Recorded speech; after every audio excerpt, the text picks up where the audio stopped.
Hi everyone, జై జనసేన. గోపాలకృష్ణ లాగ్స్కి స్వాగతం. ఉప ముఖ్యమంత్రిగా పంచాయతీరాజ్, గ్రామీణాభివృద్ధి, నీటి సరఫరా, అటవీ, పర్యావరణం, సైన్స్ అండ్ టెక్నాలజీ శాఖల మంత్రిగా బాధ్యతలు స్వీకరణతో పర్యావరణాన్ని పరిరక్షించే అభివృద్ధి ప్రస్థానానికి శ్రీ కొణిదెల పవన్ కళ్యాణ్ గారు శ్రీకారం చుడుతున్న సందర్భంగా తెలంగాణ కొండగట్టు శ్రీ ఆంజనేయ స్వామి ఆశీస్సులు పుష్కలంగా లభించాలని గోపాలకృష్ణ లాగ్స్ నుంచి మనస్ఫూర్తిగా కోరుకుంటున్నాను. శుభాకాంక్షలు. ఆంధ్రప్రదేశ్ ఉప ముఖ్యమంత్రిగా బాధ్యతలు స్వీకరించిన శ్రీ పవన్ కళ్యాణ్ గారు మొట్టమొదటిగా వెనువెంటనే 2 ఫైళ్లపై సంతకం చేశారు. మొదటి సంతకం ఉపాధి హామీ పనులకు సంబంధించిన నిధులు మంజూరు చేస్తూ మొదటి సంతకం చేశారు. రెండవ సంతకం గిరిజన గ్రామాల్లో పంచాయతీ భవనాలు నిర్మాణానికి సంబంధించిన ఫైల్పై సంతకం పెట్టారు. ఉప ముఖ్యమంత్రిగా శ్రీ పవన్ కళ్యాణ్ గారు తన విధులను సచివాలయంలోని 2nd బ్లాక్ 1st ఫ్లోర్ 212 రూమ్లో ఛాంబర్ కేటాయించి దాంట్లో విధులు నిర్వహిస్తున్నారు.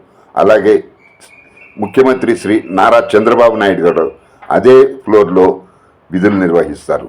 అలాగే జనసేన 2 మంత్రులు కూడా అదే ఫ్లోర్లో విధులు నిర్వహిస్తారు. అలాగే జనశ్రేణులకు మరొక శుభవార్త. అన్ని ప్రభుత్వ కార్యాలయాల్లోనూ ముఖ్యమంత్రి చంద్రబాబు నాయుడు గారి ఫోటోతో పాటు ఉప ముఖ్యమంత్రి శ్రీ కొణిదెల పవన్ కళ్యాణ్ గారి ఫోటో కూడా ఏర్పాటు చేయాలని రాష్ట్ర ప్రభుత్వం అధికారులకు ఉత్తర్వులు ఇచ్చింది. థ్యాంక్ యూ చంద్రబాబు నాయుడు గారు. జనరల్గా పవన్ కళ్యాణ్ గారి లాంటి ఇమేజ్ ఉన్న నాయకుడు ఏ హోమ్ మినిస్ట్రీనో, ఆర్థిక శాఖో, రెవెన్యూ శాఖో ఇలా డబ్బున్న వాళ్ళంతా తన చుట్టూ తిరిగే శాఖల్ని, పైరువీలు చేసే శాఖల్ని తీసుకుంటారు. కానీ పవన్ కళ్యాణ్ గారు అవన్నీ పక్కన పెట్టి తనకిష్టమైనవి ఆంధ్రప్రదేశ్కు ఇప్పుడు ముఖ్యంగా మనం ఫోకస్ చేయాల్సిన ప్రధానమైన శాఖలనే తీసుకున్నారు. చాలామంది అనే మాట, పవన్ కళ్యాణ్ గారికి రాజకీయం చేయటం చేత కాదు, ఆయనకు వచ్చే జనాలు ఓటుగా మలుచుకునే నేర్పు లేదని 1తో ప్రారంభించారు. ఈ ఎన్నికల్లో 21 నెగ్గారు. అంతేకాదు చంద్రబాబు గారి క్యాబినెట్లో మంత్రులుగా కూడా బాధ్యతలు తీసుకున్నారు. అసెంబ్లీ గేటు కూడా దాటనీయనని ఒకడన్నాడు. నువ్వు అసెంబ్లీకి ఎలా అడుగు పెడతావో చూస్తావు అన్నారు. భారతదేశంలోనే 100కి 100% అభ్యర్థులు గెలిచిన ఏకైక పార్టీ జనసేన పార్టీగా నిలిచింది. అసాధ్యాన్ని సుసాధ్యం చేసుకుంటూ ఒక్కో అడుగు ముందుకేసుకెడుతున్నారు.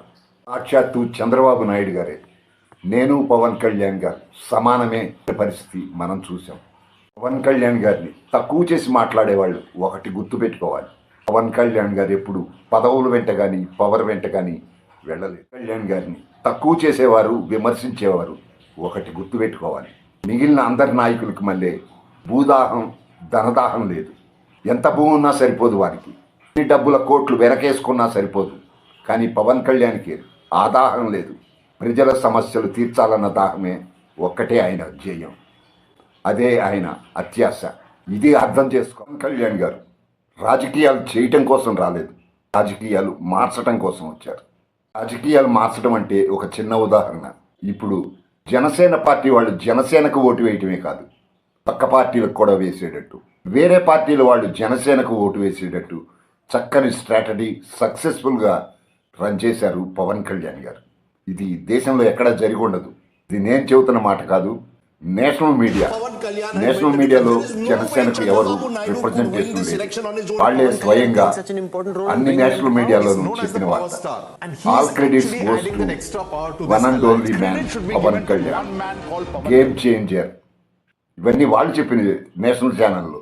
నేషనల్ మీడియా అంతా ఈరోజు పవన్ కళ్యాణ్ గారిని పొగుడుతున్నారంటే అది ఆయనలోని చిత్తశుద్ధి, రాష్ట్రం గురించి ప్రజల గురించి ఆలోచించటం, కూటమి ఏర్పాటు చేయటం, దాన్ని సక్సెస్ఫుల్గా ముందుకు తీసుకెళ్ళటం, 100% స్ట్రైక్ రేట్ తీసుకురావటం, ఇవన్నీ ఆయనలోని నిబద్ధతను తెలియజేశాయి. మంత్రివర్గ కూర్పులో కూడా ఎవరన్నా నాయకుడు అయితే ఏ హోమ్ మినిస్ట్రీనో, ఆర్థిక శాఖో, రెవెన్యూ శాఖో, డబ్బులు వచ్చేది ఆదాయం వచ్చే శాఖల్ని, తన చుట్టూ 10 మంది తిరిగే శాఖల్ని తీసుకునేవారు. కానీ పవన్ కళ్యాణ్ గారు దేనికి ఇంపార్టెన్స్ ఇవ్వాలి ఇప్పుడు రాష్ట్రంలో అన్నది ఆలోచించి మరి ఈ పంచాయతీరాజ్, అడవులు, పర్యావరణం అంటూ ఈ శాఖలు తీసుకున్నారు. జనసేనలో ఉన్న వాళ్ళు కూడా పవన్ కళ్యాణ్ గారు హోమ్ మినిస్ట్రీ కానీ, లా అండ్ ఆర్డర్ కానీ, రెవెన్యూ కానీ ఏదైనా ఇలాంటి శాఖ తీసుకుంటారు అనుకున్నారు, ఆర్థిక శాఖ కానీ. ఈవెన్ నేను కూడా home ministry, law and order తీసుకుంటారేమో అని ఆశపడ్డాను. కానీ మన ఆలోచనలకి ఆయన ఆలోచనలు భిన్నంగా ఉన్నాయి. ఆయన పార్టీ పెట్టినప్పటి నుంచి పర్యావరణం గురించి, రాజ్యాంగం గురించి, ధర్మం గురించి ఎక్కువ ప్రస్తావిస్తూ ఉంటారు. వాటినే ఇష్టపడినట్టు మంత్రివర్గం పవన్ కళ్యాణ్ గారు పంచాయతీరాజ్ శాఖ తీసుకున్నారు. దాని ద్వారా గ్రామ స్వరాజ్యం సాధించవచ్చన్నది ఆయన ఆలోచన. గ్రామీణాభివృద్ధి, గ్రామీణ నీటి సరఫరా, అడవులు, అటవీ శాఖ, పర్యావరణ శాఖ ఇవన్నీ ఆయన ఎంతో ఇష్టంతో తీసుకున్న శాఖలు. జనసేన పార్టీలోని ఒక ముఖ్య సిద్ధాంతం పర్యావరణాన్ని పరిరక్షించే అభివృద్ధి ప్రస్థానం. తనకు ఎంతో ఇష్టమైన సిద్ధాంతం. ఆయనకు ఇష్టపడే శాఖలు, కావలసిన శాఖలే తీసుకున్నారు అని మనకు అర్థమవుతుంది. రాష్ట్రంలో ఏ శాఖకు ప్రాధాన్యత ఇవ్వాలో పవన్ కళ్యాణ్ గారికి తెలుసు. అందుకే వాటినే ఇష్టపడి మరీ సంవత్సరాల క్రితం ఆంధ్రప్రదేశ్ రాష్ట్ర వ్యాప్తంగా ఉన్న మాజీ సర్పంచులతో ఓ సమావేశం ఏర్పాటు చేశారు. అందులో ఆయన ఒకటి స్పష్టంగా చెప్పారు. ఇక మా ప్రభుత్వం వస్తే గనక మీకే సంపూర్ణ అధికారాలు ఉంటాయి, మధ్యవర్తులు ఉండరు అంటూ ఒక హామీ ఇచ్చారు. అందుకునే పంచాయతీరాజ్ శాఖ తీసుకున్నారు.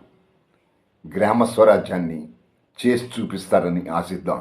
గాంధీజీ కలలు కన్నా గ్రామ స్వరాజ్యం ఇప్పుడు సాధ్యం కాబోతోంది. గ్రామస్థాయి నుంచే అభివృద్ధి చెందాలన్నది పవన్ కళ్యాణ్ గారి ఆకాంక్ష. అడవుల్ని నాశనం చేశారు. అలాగే నల్లమలలో యురేనియం తవ్వకాలంటూ నాశనం చేయబోతే ఒక తెలంగాణ అఖిలపక్ష సమావేశం ఏర్పాటు చేసి ఆ కార్యక్రమం ఆగిపోయేలాగా చేశారు. అలాగే మడాడవుల మీద కొట్టేయకుండా కోర్టు నుంచి స్టే తెప్పించి విజయం సాధించారు.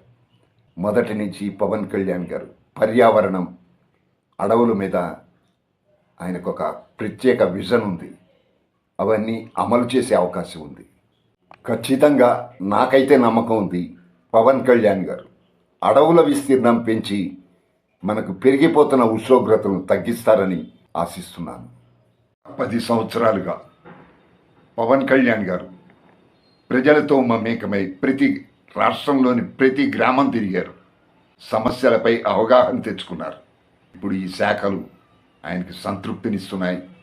సమస్యలు పరిష్కారం దిశగా 100% 200% ఆయన అభివృద్ధి చేసి చూపిస్తారు. పిఠాపురంలో పవన్ కళ్యాణ్ గారు ఎమ్మెల్యేగా గెలిచిన సందర్భంగా చిరంజీవి గారి సతీమణి శ్రీమతి సురేఖ గారు మరిది పవన్ కళ్యాణ్ గారికి ఒక అమూల్యమైన గిఫ్ట్ పెన్ ప్రజెంట్ చేశారు. అదే పెన్తో ఈరోజు పదవి బాధ్యతలు తీసుకున్నారు శ్రీ కొనిదెల పవన్ కళ్యాణ్. ఫ్రెండ్స్, ఇది ఈరోజు టాపిక్. మీకు ఈ టాపిక్ నచ్చిందని అనుకుంటున్నాను. నచ్చిన వాళ్ళు లైక్ చేయండి, నచ్చని వాళ్ళు డిస్లైక్ చేయండి. లైక్ మాత్రం చేయండి, షేర్ చేయండి. ఈ కంటెంట్ మీద మీ అభిప్రాయాన్ని కామెంట్గా తెలియచేయండి. సబ్స్క్రైబ్ చేసుకొని వారు సబ్స్క్రైబ్ చేసుకోండి. ఇక్కడ ఒక ముఖ్య విషయం చెబుతున్నాను. సబ్స్క్రైబర్స్ 500 క్రాస్ అయింది. ఈ సందర్భంగా సబ్స్క్రైబ్ చేసుకున్న వారికి, చూస్తున్న వారికి, లైక్స్, కామెంట్స్ చేస్తున్న ప్రతి ఒక్కరికి నేను కృతజ్ఞుడను. మీరు లేకపోతే ఈ ఛానల్ మీ మోటివేషన్తోనే నడిపిస్తున్నాను. మీ అందరూ నాకు దేవుళ్లతో సమానం. మీ అభిమానం ఇలాగే చూపించాలని, ముందు మీ ప్రోత్సాహంతో మరిన్ని వీడియోలు మీ ముందుకు తీసుకువస్తానని తెలియజేస్తున్నాను. మళ్ళీ మరో వీడియోతో మీ ముందుకు వస్తాను. అప్పటి వరకు టేక్ కేర్, బై బాయ్. జై జనసేన, జై పవన్ కళ్యాణ్, జై హింద్.